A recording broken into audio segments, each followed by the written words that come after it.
Karibu tena mtazamaji. Shirika la kupambana na dawa za kulevya NACADA limewatahadharisha wananchi kuwa macho kutokana na utumizi wa mihadarati na vileo, hasa wakati wa sherehe za kuvuka mwaka mpya, huku wakizindua rasmi kampeni ya kuhamasisha wakazi wa kaunti ya Busia madhara ya matumizi ya mihadarati.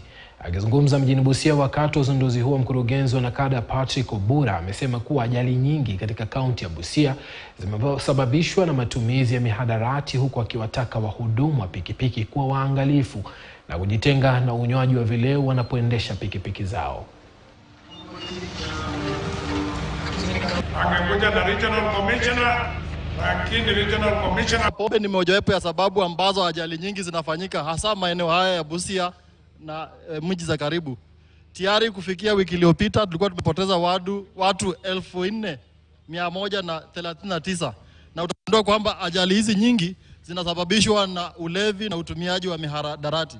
Tulifanya survey mwaka uliopita, tukapata ya kwamba pombe ni substance yenye Wakenya wengi sana wana abuse.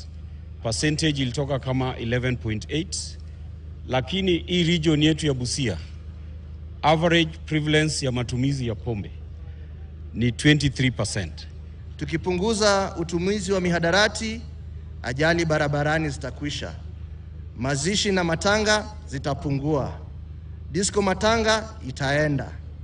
Watoto wengi hawako shuleni kwa sababu ya mimba za mapema ambazo hutokea kwenye disco matanga, na kiini hasa kinachosababisha ule uhusiano uanze ni mambo ya pombe. So tutapambana kikamilifu kuhakikisha tunaondoa pombe haramu na dawa ya kulevya.